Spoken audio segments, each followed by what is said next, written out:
A Gingrich administration will drive to get energy independence so that no president ever again bows to a Saudi king, period.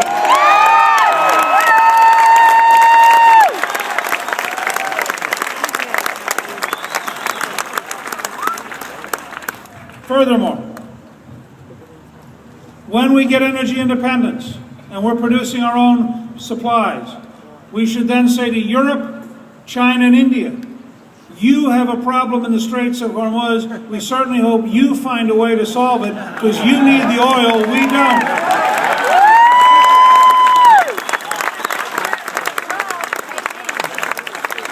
We are at a great turning point. The period where the United States went out and tried to change a civilization which is rejecting that change is over. Let's face the facts. There are limits to American power. We are not prepared to use the level of violence it would take to fundamentally and profoundly change these countries, and therefore they're not going to change in the short run. They're going to remain who they are. They're going to be dangerous to us, and our position should be we reserve the right to protect ourselves, but we have no interest in trying to help you change because you clearly don't want to, and it is not our business to interfere. Yes! Now, let me be clear. I am not talking about isolationism. I am not talking about withdrawing from the world. I am talking about a deliberate and systematic American foreign policy based on American interest and defending America's role in the world and defending our values and our citizens.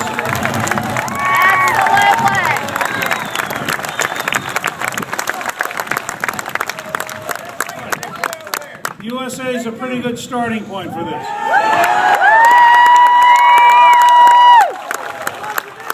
Can you imagine trying to get the Obama appointees together to chant USA? Oh, no! That would be a picture worth watching. Now chant Allah! They'd all get together and start chanting, international order, international order, international order. Absolutely. Look, the president has begun a debate. He's given 2 speeches now on energy, and I want to take up his challenge. I wrote a book in 2008 called Drill Here, Drill Now, Pay Less. Yes. Callista and I made a movie called We Have the Power. Very straightforward model. When you take all the sources of American energy, we have more total energy than any other country in the world, and we should be prepared to develop every source of American energy. Yes!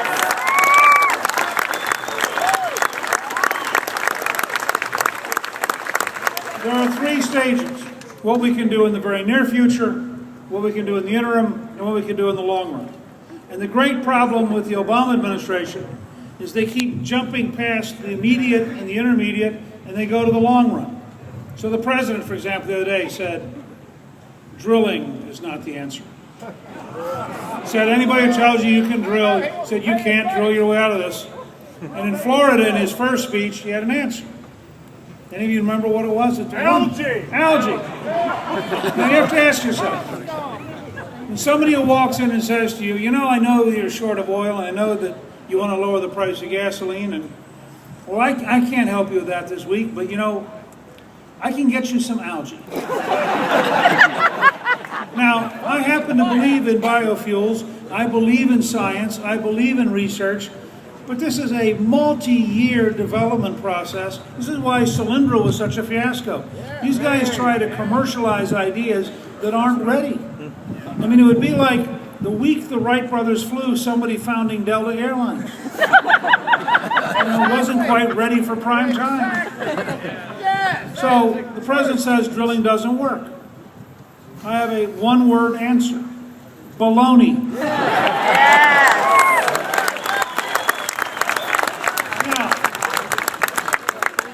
What's amazing about the president's speech is in the very same speech, he talks about natural gas. And we've had this tremendous increase in natural gas. And now we have a 100-year supply of natural gas. And he says it's going to create 600,000 jobs over the next decade. And it makes you want to ask you, Mr. President, how do you think they found the natural gas? Oh, it was drilling. So drilling works for natural gas. And then they say, now all these sophisticates in Washington say, well, the president can't affect the cost of oil because there's a worldwide market, da-da-da-da. Look, it's basic economics, it's supply and demand. Now you have to have more supply for the world market than you would for a national market, but let's look at natural gas. Natural gas was at $8 a thousand cubic feet. It's now below $3. The difference is supply and demand. So how come, if we can drill enough to get enough natural gas, when we thought 10 years ago we didn't have any natural gas, now we have a 100-year supply of natural gas, how come that works in natural gas but it won't work in oil? Well, the reason it won't work in oil is the liberals don't want it to work. That's right. You have to understand, their whole model was we were going to run out of energy and therefore they would be in control of our lives and they would define the kind of vehicle we should drive and we would have to do what they wanted us to do because they were sick and tired of Americans driving big trucks and big cars and doing all these big things, and they would like us to lead timid lives of timid people obeying the government. Well, I have a message for President Obama. You cannot get a gun rack and a Volt.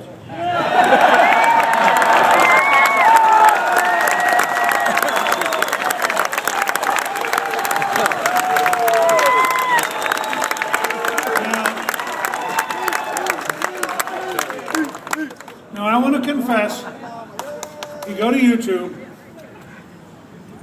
there's a guy in Atlanta who owns a Volt, who put a gun rack in the trunk. But a friend of mine from Camilla who hunts regularly looked at the video and turned to me and said, "But where does the deer go?" That's funny. And here's the point. I'm not against people buying Volts, although I think the president's proposal to give them $10,000 per car as a subsidy is a bit on the rich side. I'm not against people buying Priuses.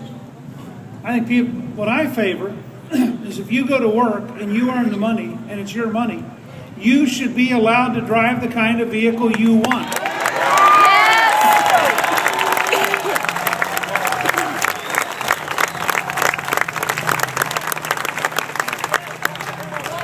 And here's the core argument we have with Barack Obama. Excuse me. Our Declaration of Independence says we are endowed by our Creator with certain unalienable rights, among which are life, liberty, and the pursuit of happiness. We are the reason we talk about American exceptionalism, we are the only country in history that says power comes from God to each one of you personally. You are personally sovereign. Yes.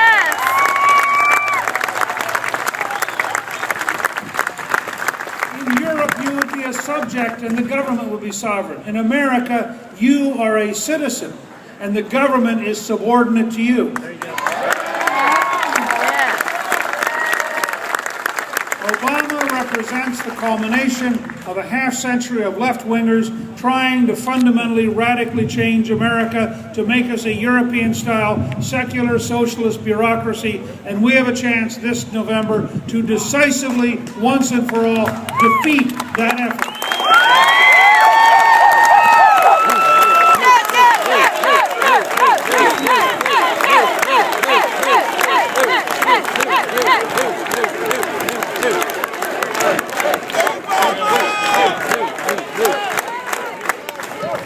Part of this process is a national debate over jobs.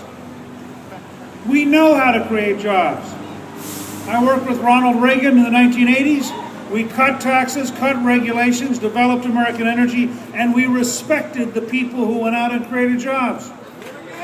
We had 16 million new jobs. As Speaker of the House, I worked for 4 years with Bill Clinton. We took the Reagan playbook. We cut taxes, we cut regulations, we developed American energy, and we respected the people who create jobs. We created 11 million new jobs. When I left office, we were at 4.2% unemployment. We were in the middle of 4 years of a balanced federal budget, the only 4 years of your lifetime where we have balanced the federal budget.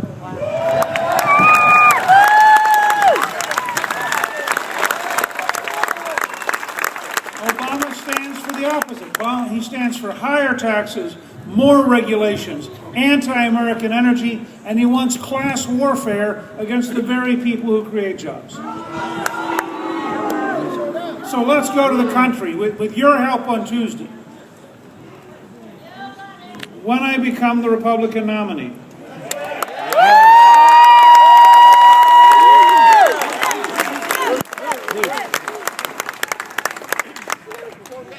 I intend to run an American campaign.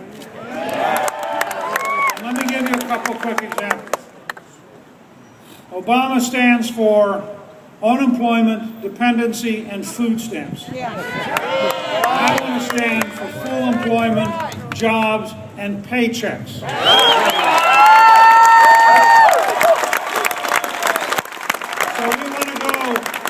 we want to go to every neighborhood in America and say, would you rather have a food stamp or a paycheck? And I'll bet you, overwhelmingly, people show up and say, you know, I want my children to have a better future. All right. Yes! Obama stands for the radicalism of Saul Alinsky. I stand for the Declaration of Independence and the Constitution.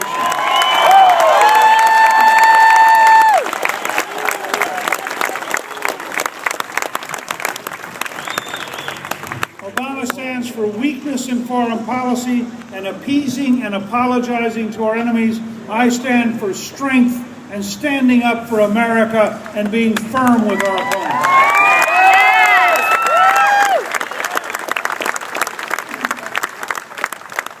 Somebody came up to me in Nashville, Tennessee, a couple days ago.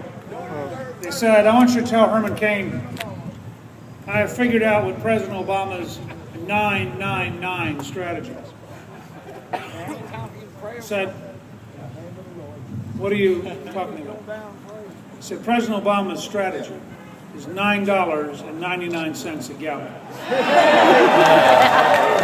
So let's be clear. If Obama stands for expensive energy, compulsory small cars, and algae, I'd like to stand for $2.50 a gallon gasoline. You buy what you want. And let's go ahead and drill to find the oil, not wait for the algae.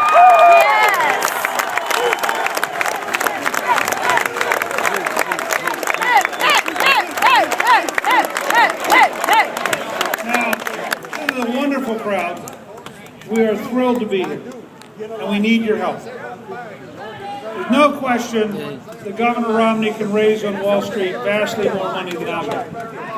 But we've had over 172,000 people go to Newt.org and help us. 95% of our donations are under $250. We have an entire new project where people who like the idea of $2.50 a gallon can go online at Newt.org and they can give 1 Newt gallon. That's $2.50. If they get excited, they give 10 Newt gallons. That's $25. But I want to ask you to do something that's free. How many of you are on Facebook? We're all on I it. ask you tonight to go home, go to your home page, just put on there, Newt equals $2.50 a gallon gasoline. There are enough people here tonight that I'll bet you your Facebook pages, as they get picked up by your friends, will reach over 1 million people at no cost, and we'll be getting the message out. If they come back and say, but how can you do that?